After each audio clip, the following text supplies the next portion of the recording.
you could all stand for the pledge. We'll do it again. I pledge allegiance To the flag of the United States of America and to the republic for which it stands, one nation, under God, indivisible, with liberty and justice for all. Please remain standing. for the national anthem. Oh, say can you see by the dawn's early light what so proudly we hailed at the twilight's fast gleaming, whose broad stripes and bright stars through the perilous fight. For the ramparts we watched were so gallantly streaming, and the rockets red glare, the bombs bursting in air. They proved through the night that our flag was still there. Oh, sing us that star-spangled banner yet wave. O'er the land of the free and the hope of the brave.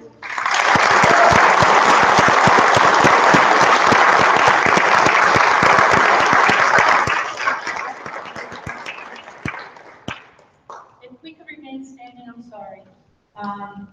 North Rockland had a very sad loss last week. A young ninth grader, Evelyn Moronco, lost her battle with cancer at a very young age. So if we could just take a moment and just keep her in our thoughts.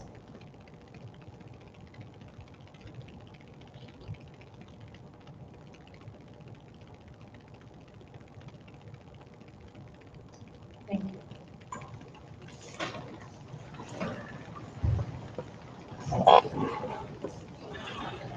Roll call. Mr. Hernandez, not with us tonight. Mrs. Gaddy. Here. Mr. Kraft. Here. Mr. Receiver. Here. Mr. Maskiela. Here. Mr. Romano. Here. And Mrs. Lee. Here.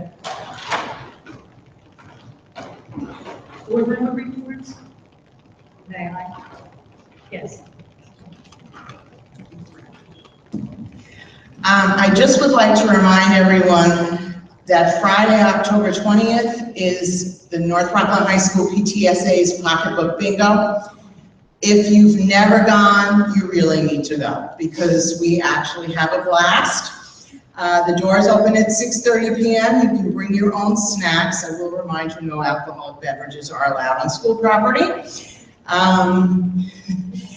And the admission of $35 includes 12 games of bingo, 3 cards per game.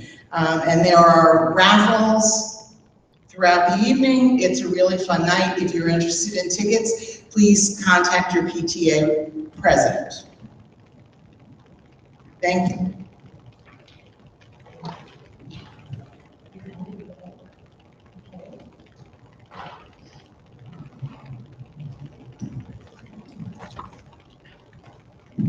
Mr. Fernandez had asked me to read the board member reports tonight for October 3rd. Congratulations to Jessica Bauer, Dales Elementary School Media Specialist, and David Gurrier, North Rockland STEM teacher, for obtaining Verizon Innovation Grants. Friday, October 20th at 6:30 p.m.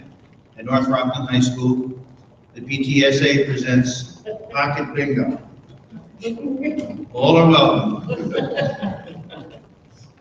Friday, October 27th, Trunk or Treat, 4 to 6 p.m. at the North Rockland High School student parking lot. All North Rockland community children are welcome. Visit the North Rockland High School website for additional details. The general election vote will be held on Tuesday, November 7th. Please vote and let your voices be heard. All North Rockland schools and the district have their respective websites. You can follow us on Facebook and Twitter. That's all, Mr. Romano. Thank you. And I would like to congratulate our own Debbie Daddy for receiving the Excellence in School Board Service Award from the Mid-Hudson School Study Council for her work on the Morant Deaf Committee. And so,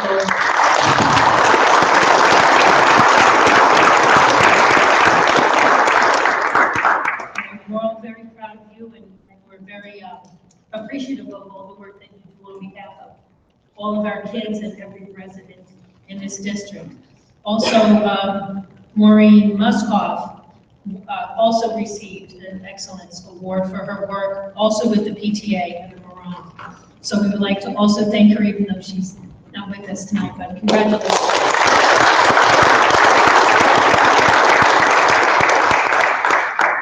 And I have one more announcement for this evening. Tonight will be our last regularly scheduled meeting at North Rockland High School. We will be moving our board meetings to another location at a new time.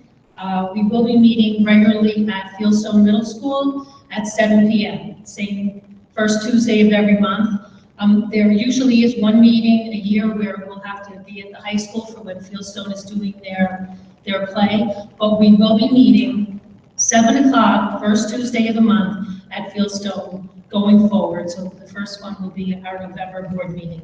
So just make a note, because when you come in the parking lot, there's some cars in it, won't be the board. It will be whatever's going on here, because there's always something going on at the high school. But we thought that it would be moving it to Fieldstone. One, it's a beautiful building, and it's got great sound and things, but it's also very accessible for our community, where the high school is also a beautiful building, and I'm very proud of how it looks. I'm proud of how all of our schools look, and I most especially love the new entrance. But it does produce a challenge for some people that, if, some family members want to come and they are wheelchair bound, to take the elevator. It's loud, it's cumbersome. This way, going to Fieldstone, they'll just be able to come right in on the ramp, and it's just much more easy to welcome all the members of our community to our meetings and to our different presentations. So just please make note of that. Mr. Romano, may I request a wake-up call so that I don't miss the earlier meeting? So you can't teach an old dog new tricks, so That's right. I'll try my best. 7 o'clock. Anyway, it actually makes the meetings about the district more of the same, because I know the PTAs have moved all their meetings to 7 p.m. So that usually when there's a meeting going on, it's 7 p.m. whether it's PTA or for the board. Okay. Back over. Yes. Thank you. Feel free to turn around and listen to the singers. These singers are part of the North Rockland High School Chamber Choir. They give up one day a week to rehearse. They are also members of the curricular choir, and they all have a distinguishing feature in that they've all performed in this solo, meaning they achieve music skills above and beyond what is required of them, and they do so because they love it. We are very thankful to have our accompanist Ashley Chan doing this tonight, and we also have Sarah Martin, who's going to be singing a solo. You can clap for those two young ladies.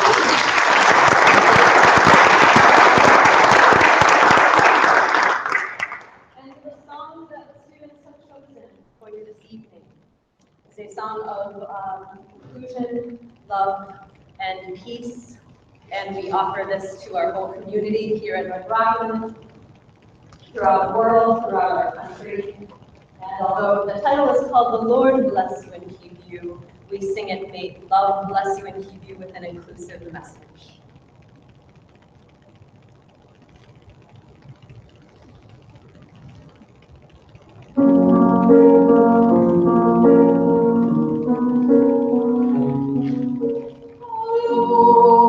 Lord bless you and keep you. The Lord make his face to shine upon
I have to just thank again Ms. Santillo and all of you for giving up time for being here tonight.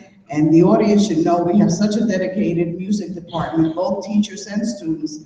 Many of our students give up their lunch in order to participate in music groups because they can't fit it in their schedule, or come before school for some groups that we run before school, or come after school for groups that we run after school. So you enrich all our lives, and I just want to thank you again for what a beautiful piece and so appropriate for this time. Thank you.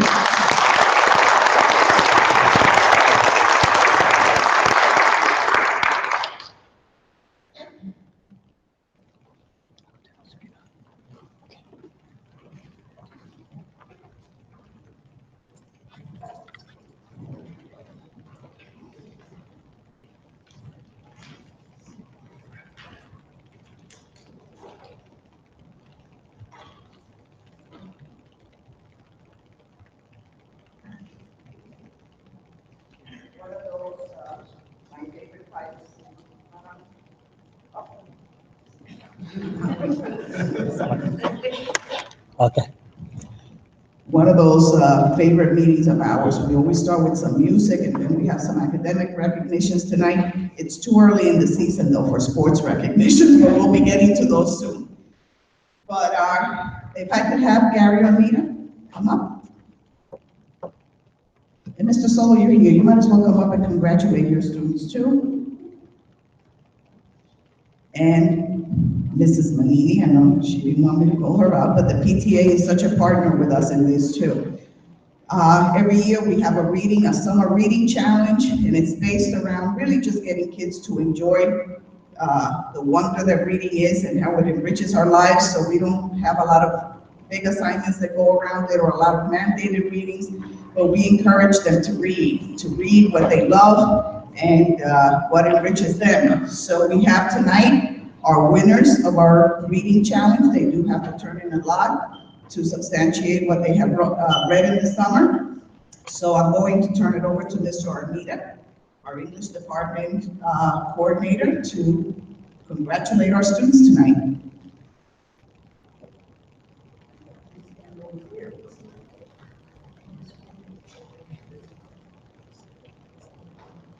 Setting ourselves up here.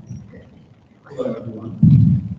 First of all, I always like to say this publicly, I have the best job in the world, and this is just one of those things that we get to do to celebrate our kids. And this is an extreme honor, so thank you for having us.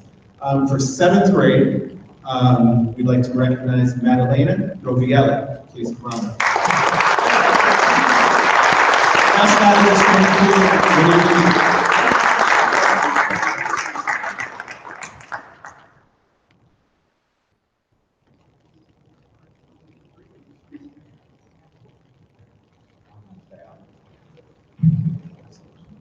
for 8th grade, Dylan Rich.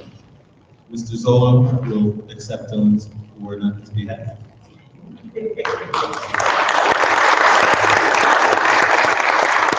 Our 9th grade winner, Yi Lin.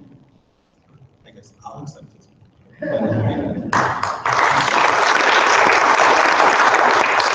10th grade, Gabriella Angelis. I guess I'm accepting 2 awards. 12th grade winner holds a special place in my heart. Every year, since we've ran this, I think this is the 3rd year, this young lady has won, and not only does she read, she makes her own website and posts things. It is tremendous, and the effort, and we might have to start an alumni summer reading challenge next year. Please, all right, so please welcome Allison Paten.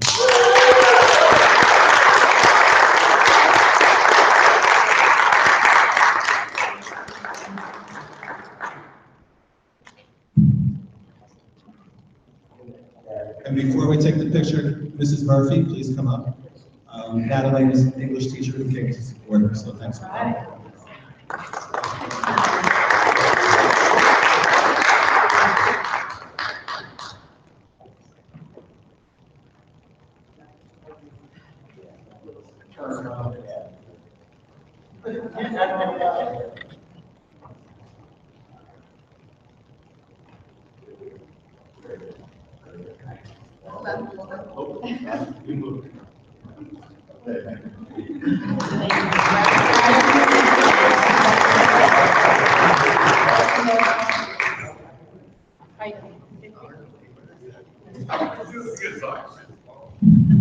Just to encourage those great reading habits, the PTA so generously gives them a gift card to Barnes & Noble so that they can continue reading some more. So thank you, Ida and the PTA Council.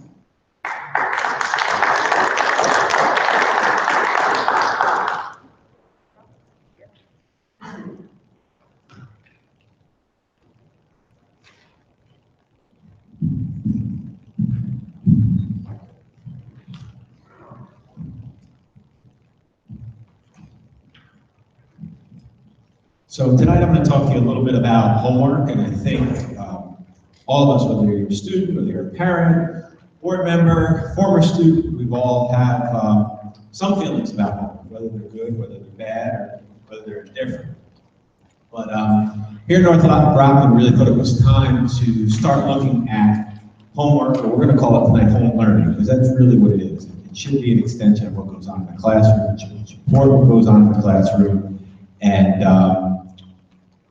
just to kind of have everybody participate a little bit in this. I know some of these times my presentations will be a little boring, but I want you to be involved in it a little bit tonight and think a little bit tonight about what comes to your mind when you think of homework. Whether as a parent or as a student, what's the first thing that pops into your mind? Well, you're going to have a chance to participate. Any of you that want to participate, just whip out your phone, and the number that you're going to send a text to is 37607. And then once you put that number in as if it was the phone number, you're going to text KRISF 718. And then it should prompt you, and then you'll answer the questions as we go along with this presentation. So you're more than welcome to participate. If you don't want to, that's fine too. But again, you're going to send your message as if this was the phone number, 37607. And then this is what you're going to text in the text box. Not delivered. You may not have a signal in here, so we have a backup for that. So if you want to do it on your Chrome, you can as well.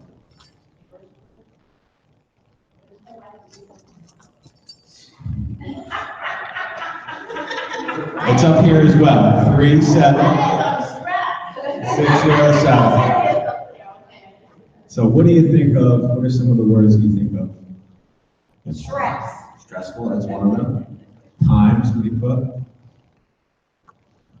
Any others?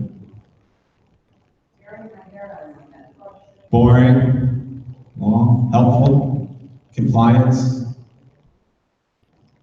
hate, frustrating. So as you can see, some pretty strong feelings here. Long, struggle.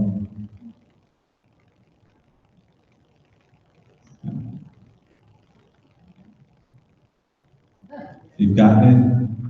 And the biggest one, stressful, right? And those of you that don't have cell phones or participate in this, raise your hand if you've been stressed by your homework or your child's homework at some point in your life. I know I certainly have. A lot of time and a lot of stress going on. So now the next question we're going to ask, how did you feel about homework as a student? Either A, I loved it, same thing, now you don't have to retype it if you're already in and you answered. You type, if you want to type the answer, A, I loved it, B, I hated it, C, I don't know, I never did it. Or D, it was hard copying my friend's answers while I was riding on the bus.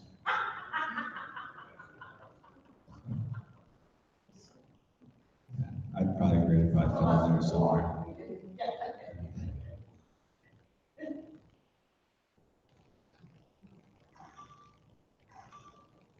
Not a huge, and this I think would be pretty consistent with our students and a lot of our parents as well.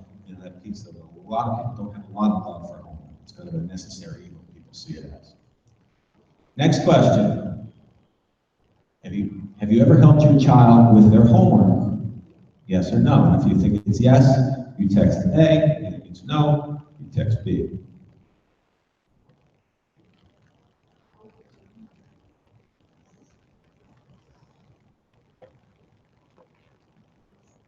Most people have stuff. These are anonymous answers, so you can't see this. So for this next one, I want you to keep that in mind. This will be our final question. Have you ever done your child's homework for them? Have you ever done your child's homework for them?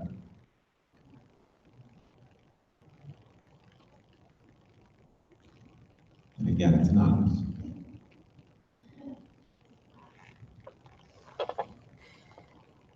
So some have, some haven't, some are maybe honest and maybe aren't, but definitely some people have done their child's homework. And I have to say I'm guilty at certain points when you get some of these AP classes and all that work, and there's 3 hours, they have to get it done, and they're not getting home from football until 8 o'clock at night, and you have all that work to do. So now 20%. Anybody know what that would mean? What that 20% might mean? The audience. Very good, very good. In the United States, on average, homework counts about 20% of a child's grade. Now, when you think about that, maybe more, that's about average. So if parents are doing homework for their children, or some parents are helping their children with their homework, and some children are copying answers from their friends, is that fair to count homework as 20% of their grade? It's an interesting way to look at it. These are some of the questions we're starting to ask. And why are we examining homework in New York? And why are we even here tonight? And this was one of those things that really became a kind of a grassroots effort. I got a lot of emails from teachers, started asking about homework. You may have seen in the news recently with news reports and articles and different things on social media about some of the concerns with homework and the overloading of students with that stuff at home and not giving students enough time to be kids. And so a lot of questions from teachers, a lot of further concerns, just in informal conversations and informal phone calls that I received and emails. People really asking a lot of questions about homework. As well as our administrators started to ask about the benefits of homework and what should that look like. So from there, there was a lot of questions, a lot of discussions going on, and people on both sides of it and thinking about homework, and do we have to do it? And if we do, what should it look like? So, it was something that was important to me, and this guy right here, yeah, that's 11th grade prom. And, this guy really wasn't too concerned about homework. you know, and was it, yeah, he really probably more worried about the prom, but I thought it was a waste of time. I thought it was, you know, just something to get done and do. I don't really feel as a student it helped me to become a better student or to learn more. You know, so that's why it was something that was important to me. You're making fun of me, that's all right. So the bow tie, this was better than the 8th grade one, which was like a pink suit, but that too was, but you know, and the realities of homework for many students, for me and many others, you know, now today they're doing group chats. So if there's homework and somebody wants to do their staff text where one student in the group chat is doing problem 1 and one is doing problem 2 and one is doing problem 3, or somebody's doing it tonight, somebody's doing it tomorrow night, and they're sharing all those homework answers. You know, collaboration, that's right. There's an app, some of you may have heard of this, it's called Photo Math.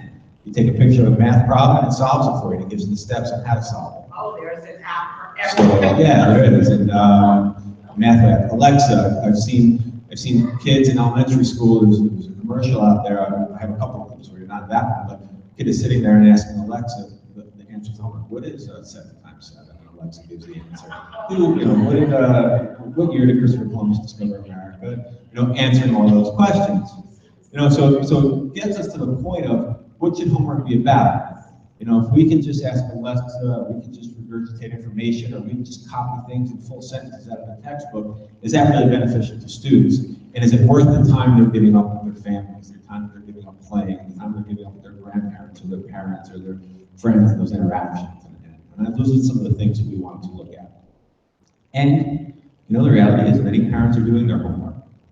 You know, often we heard this, and Gary, who was up here before, is on the team that is examining this with us, and you have to teach kids about responsibility. You know, homework teaches them responsibility. And I question that, because you know, many students aren't doing their homework, but not because they're not responsible, but maybe they're home and they're helping out their little brother or sister and getting them off the bus, or maybe their grandma's sick and they're taking care of her, or maybe you know they're living in an apartment where they don't have space to do their homework, and there's a lot of people living together with them. So maybe they're a responsible student, but homework isn't that important to them. So I do question that. And you know, the realities of homework, when I asked Chris to just play this video for us real quick, that you know, kind of is a little bit of what it's like in my house, and maybe you guys can relate to this, so see what you think. This is from the TV show The Middle. ABC tonight, Blackish returns on a new night. Our Black guest stars on a premiere so buzzworthy, you're not gonna show me a single frame. For real? The Blackish season premiere, tonight 9/8 Central on ABC. ABC insisted we get School. It's challenging, demanding, and takes a whole lot of work. And it can be hard on your kids, too. Jeez, Rick, what do you got in here? This thing weighs a ton. Oh, I told you. There's been a measurable increase in workload now that I'm in 3rd grade. It's really cutting into my reading time. Okay, chicken nuggets, 5 popsicle sticks. Oh, an ant farm. I'm sorry, ant cemetery. You got a D on your math test? You don't get D's. What are you gonna do? I'll tell you what you're gonna do, Rick. You're gonna study. Math is very important in life. You use math in everything. Oh, wait a minute, I can't say it like I believe it. Hey. Hey, look at this, a D. Axel, get in here. This is Rick. Really? What happened, buddy? You don't get D's. Gotta count on you to pull up the family average. I'm reading at an 8th grade level. Why can't I please you people? Just reading isn't gonna get you into college. I'm not going to college. I've decided to live with you guys forever. Well, Mike, you know what this means, don't you? Oh, jeez. We're gonna have to help Rick with his homework. In our house, helping with homework is something that's never gone well. Write it down. Write it down. Why aren't you writing it down? Just write whatever you want. I don't care. It's not my homework, it's your homework.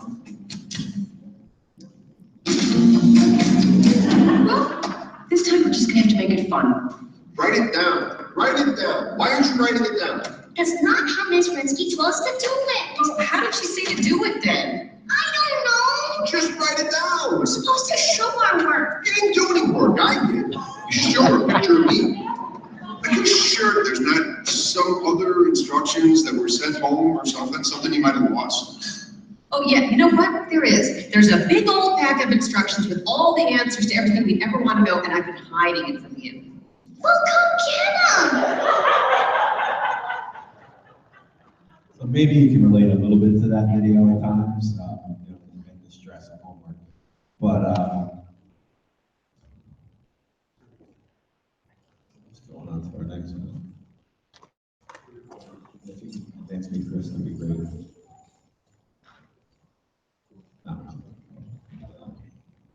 Yeah, so the first time I saw that, I said, yeah, are they filming that in my house? That looks like how things have been.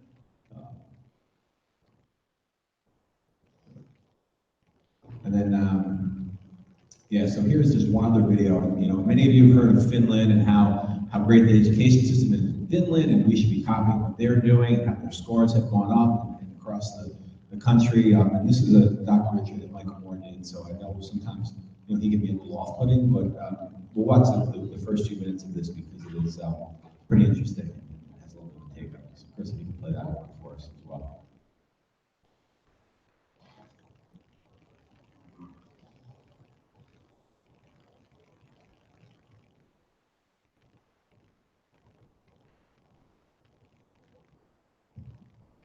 Here he's just showing how the United States and Finland were both lowering the scores, and then Finland, as you know now, has shot up to be one of the highest. So here's what happened. Countries. Back in the day, Finland's schools sucked on the level that ours suck on when they tested. I don't know if I agree with that, but again, it's Michael Moore, so he's taking the grain of salt. Somewhere down the list of nations. But Finland didn't like that. So they tried some new ideas, and in no time, Finland shot to the top of the world. Their students were number one. How did they do that? That was the one question I wanted an answer to, and I went straight to see the enemy's Minister of Education. Before I could say anything, she blurted out their top secret. They do not have homework. Wait, so you reduce the homework you give them in school? Yes. They should have more time to be kids, to be youngsters, to enjoy the life. So they have homework. What if all they want to do is climb a tree? They can climb a tree. They can climb a tree, then they learn to climb a tree. But they end up, while climbing the tree, probably finding out about different insects, and they can come to the school next day telling me about what they found. Compared to the older kids, how many hours a day did the younger ones go to school? Mondays 3 hours. That's good, Chris. Tuesdays 4 hours. It varies. It's 20 hours a week. 20 hours a week, yeah. And just in general, basically saying that, are we, by doing more, actually doing less? And that's kind of what Finland found out. Especially the younger kids, it's certainly different at the secondary level. There has to be some sort of home learning going on, but what does that look like? And how do we look at things a little differently? And so where did we start? We knew there was something that we wanted to improve and make our district better and make it better for kids. And so we decided to put this team together. And this I thought was kind of a cool little quote. Was, thanks to the amazing worksheet. No student ever said it. Thank you so much. It's great. I love that worksheet for homework. And so we put this team together of people that really were interested in looking at this, and we wanted people from different levels and different departments and different areas, and we really wanted to educate ourselves on this topic. So we did a lot of reading. We have read 2 books, Rethinking Homework, Hacking Homework, done a lot of articles, a lot of research, a lot of videos, done some different webinar types of activities, and really have a lot of discussions about what it means in North Rockland. So we kind of wanted to become the experts and have a lot of information on this topic. We went to a conference, Redefining Homework. This was offered at Westchester BOCES, and it's really good information. We had some of those clips that I showed you today at that conference, but they talked about the importance of family time. One of the things they said is nowhere in really society does an institution have the right to tell you what you should be doing on your private time and your family time, except schools. Because if you're not doing homework or your child isn't doing homework, it's a poor reflection on the parental and family, and you have to do this at the expense of what? So that was one of the things that they brought up. The other thing that I thought was interesting was the factory model. And schools were designed back, when we were building factory workers, right? We wanted compliance, we wanted road task content with accuracy. We wanted, people to be able to sit in rows and do exactly what they were supposed to do. And that's really not the world we're living in anymore. So should home learning, should homework be different than the way it is right now? Have we changed as much with our homework assignments as the world has changed? We're not building factory workers anymore, we're thinkers, we're innovators. Feedback, the importance of feedback. How if we're assigning all this homework, we should be giving feedback to students. If they're spending hours doing it, we should let them know how they're doing it and why it's important. And this was the biggest obstacle in all this is that's the way we do things. And, we all had homework, and we all went through school, and we did our initiation of homework, and years it's been done, and our parents did it. So it's hard to think of things differently or think of homework differently. So how do we do that, and how do we kind of change that thinking and that mindset? How do we take a different approach? So we've had team meetings, we've created surveys that some have already gone out to teachers. We're going to take a look at more practices with our teachers. Shortly, we're going to send them out to students in November, and we're also going to get them out to parents. We want the parents' perspective on this as well. We'll think about that. We've also taken a look at our board ed policy. We've examined principles, practices, things that go on in each building that are in the handbooks, and what is the expectations for homework. We've researched what other districts have done. We've talked to teachers about it. We've presented some of this information at our new teachers meetings. So we've done a lot, and now we want to do more, and we want to kind of expand this work. And what do we want to do? We really want to extend the team. We want to expand the team. We want to break down into different levels because we know home learning is different in K3 as it is in K4-6, as it is in the middle schools, as it is in the high school. So how do we get people at those different levels, and not just teachers and not just administrators, but getting our parents and getting our students involved in this process as well. So this is kind of my pitch. If anyone is seeing this or is hearing this, we'd love to have you become a part of one of these teams, and definitely want board members as well. So if you guys are interested, please let me know, and we'd love you to be interested in being a part of. We are also going to send some people as part of our team to a conference. The second book we read, Hacking Homework, they're also presenting it, but Westchester Boise, so we're going to take a look at that presentation and see some things they have, because they have some great suggestions as well. And really what do we want the teams to do? We want them to have recommendations for what needs to change in terms of board policy, or does anything need to change? What are the expectations at each level? What are those things that go in those handbooks in terms of time, in terms of types of assignments, in terms of feedback, and all of those things? And if we're going to do this, how do we learn about it with our professionals? We have great teachers in this district who are always learning, always improving, always willing to do that. And we have to give them the opportunity, and we have to teach them about some of that. So how does that roll out to teachers? And then how do we have parents part of this process? They're aware, it's transparent, get their feedback. So we want feedback from everyone, from the parents, from the students, and from the teachers as well as we go through this process. And I'm gonna hold off on showing this video. I think you've seen it on videos for tonight, but basically what this is it's a video, and if you're interested, it'll be on board docs, and you guys can take a look on how hard it is to ride a bike if you switch the gears and just make it the opposite way, because we've learned one way to do it, and it's so hard to unlearn things. We've all learned one way to do homework, so how do we kind of think about doing things differently? And that's really what we want to do. It's certainly not about doing away with homework in North Rockland, but it's about doing it better, and how can we all as a community come together and do it better. And that's really what we're about. I'm really excited about this. As we met in our team, and I was, again, go back to that picture of the 11th grade version of me who hated homework and didn't want to do it. I'd love to say, yeah, we're gonna next year not have any homework and everything's gonna change. And we had these discussions at our last meeting, and I think we were all very ambitious, and we said, well, wait, we have to slow down a little bit. We have to be thoughtful about this, and we really have to go through the process. We want to really see this year as kind of an information gathering and kind of getting some of that learning out and start getting people thinking about this, and then next year start getting a little bit concrete around what this could look like, so that by the end of next year we can kind of have something that would be a concrete product and really do things different.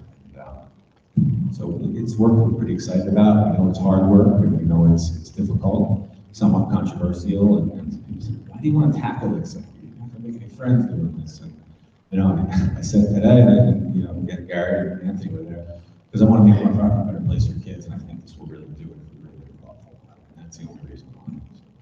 But thank you guys for listening and putting up with my videos and my pretty bad pictures.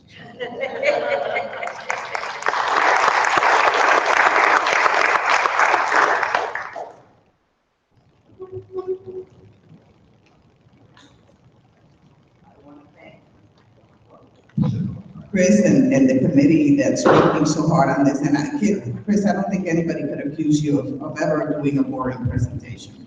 So, but thank you.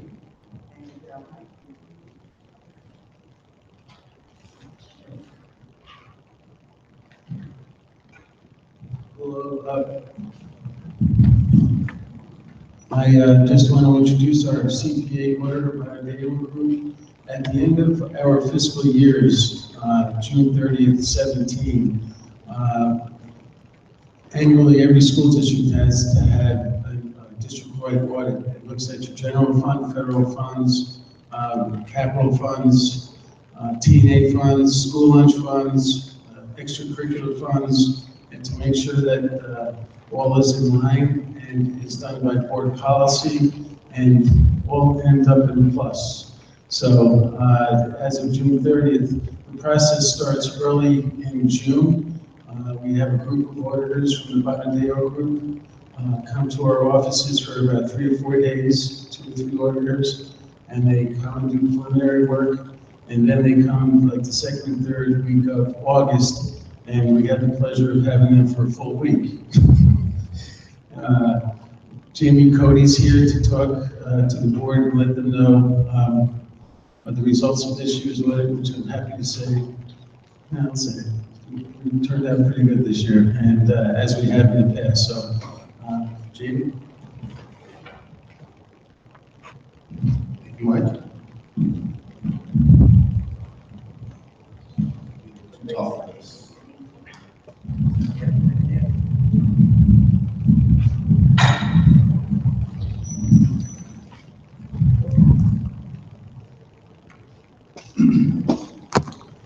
Good evening, everybody, and thank you for having us tonight to present the results of the audit.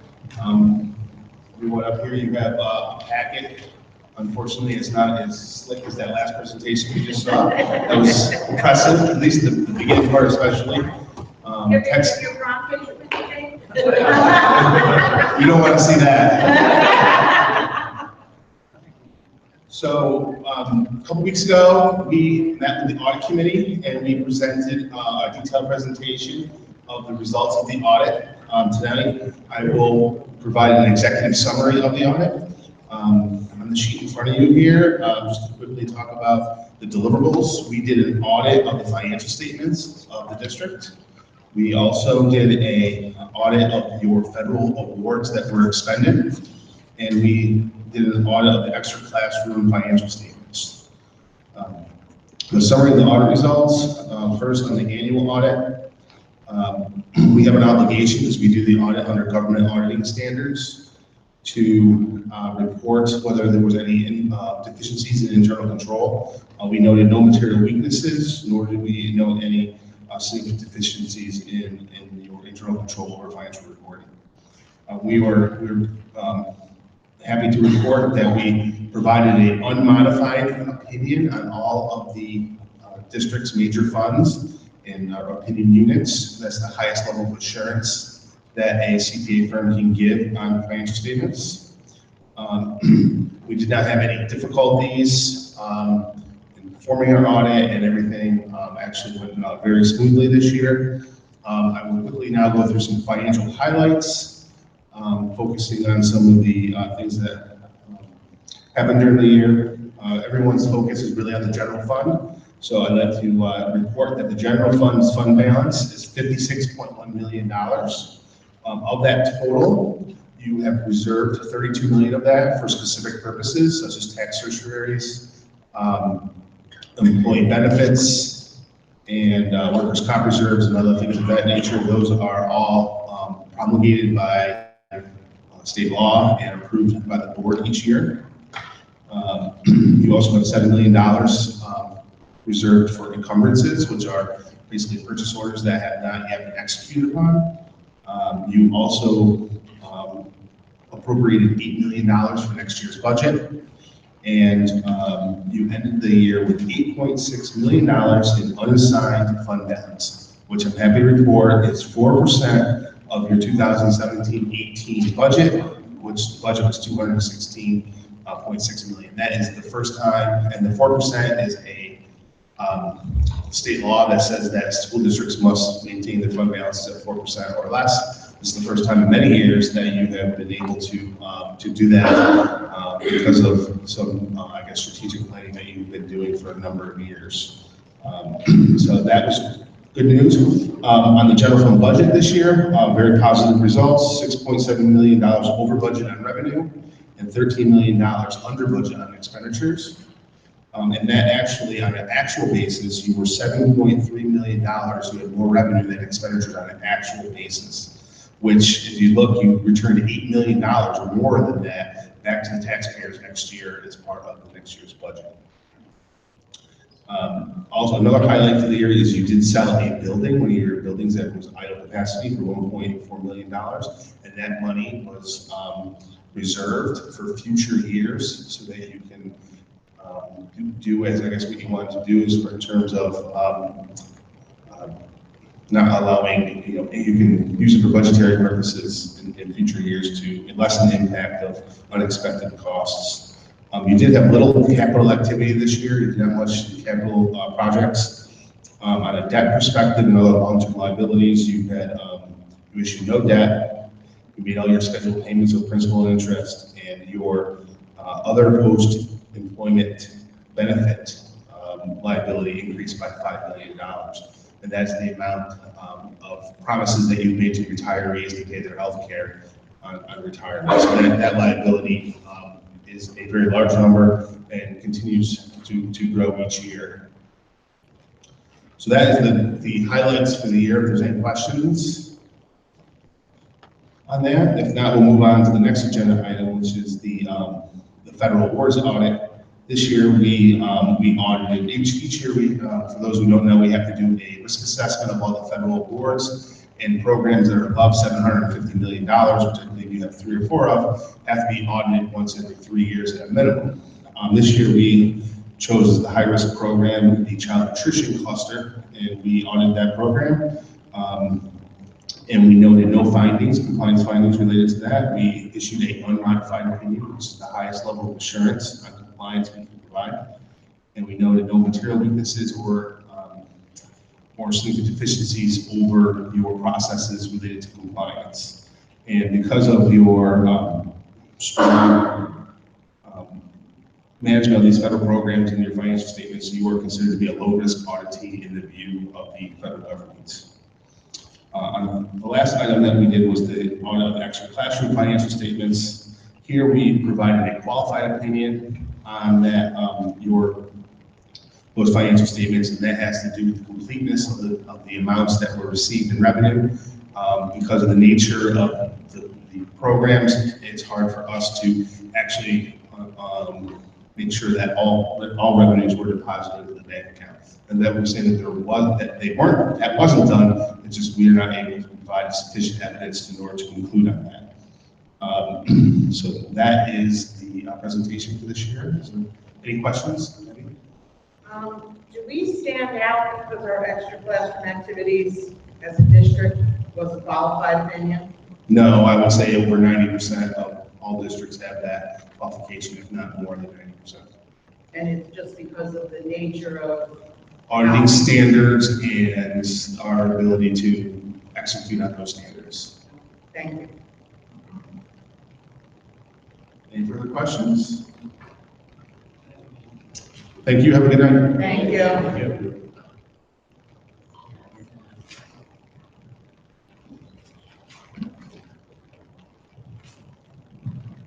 Any old business? No old business, any correspondence? No correspondence. Public comments? This is the time that we take comments from the public. If you'd like to. If you'd like to speak to us, please come up and sign on the clipboard.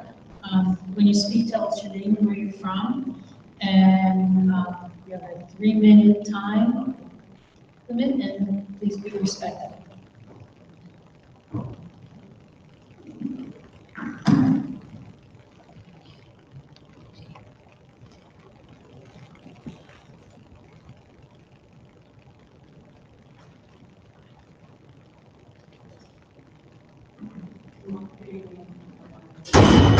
Good evening. I just wanted to be really quick and brief with the board.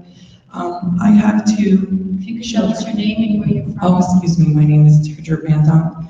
I live in Tompkins Cove, New York, and my children have been in the North Rockland School District since they were in kindergarten. And I have two now currently that go to Farley. And my comment and questions to the board is that I feel that there should be more done as far as bullying in the school, and I also feel as far as with some of the staff yelling at the children where they're scared to use the bathroom and they use it on themselves. So I'm sure that I speak for other parents that are maybe afraid to come up and voice their opinion, but I will speak for my children and other parents who go through this in the school district. So I just very briefly, if we can try to do something more about it in the schools, it would greatly be appreciated, especially for the children who go through this, because bullying is a very serious issue. People get beat to death and children commit suicide. So me personally, I take it as a very in-depth situation when it comes to my children or any child. I do plan on getting a petition and getting families who have went through this and the other issues that go on in Farley School, which I will take these issues to Albany, if I have to do. But I will be the voice for my children and other children that are out there suffering with these problems. And I just wanted the committee to know that, and I just thank you for your time. Thank you.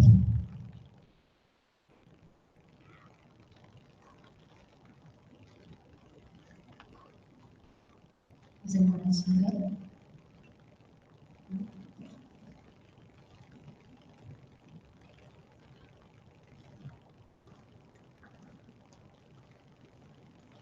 On to retirements, Mr. Maciello. Carol DeMayo, whereas Ms. Carol DeMayo has served the North Rockland Central School District with dedication for a total of 29 years, and whereas she has submitted a resignation for retirement purposes, therefore be it resolved that the Board of Education, upon the recommendation of the Superintendent of Schools, hereby accepts with deep regret the resignation of Carol DeMayo, teaching assistant, effective October 17, 2017. And be it further resolved that the Board of Education wishes Ms. DeMayo and her family much happiness in the future. Any discussion? All in favor? Aye. Any opposed? Motion carries 6-0. And we would like to congratulate Carol on her retirement and wish her much health and happiness.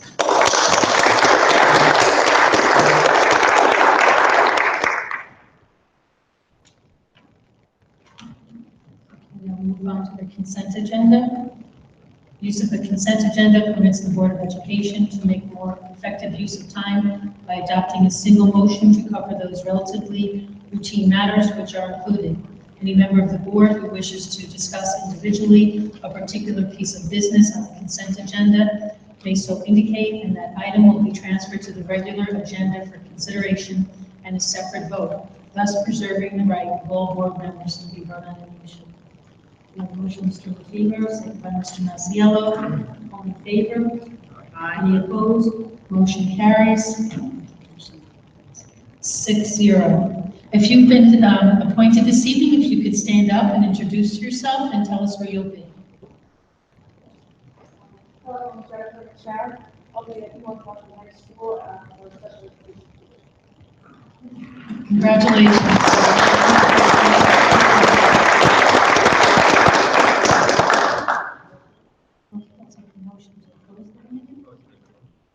Mr. Maciello, second by Mr. Kraus. Any discussion? All in favor? Any opposed? Motion carries 6-0. Good night, and remember the next monthly meeting will be held first Tuesday at Fieldstone at 7 p.m.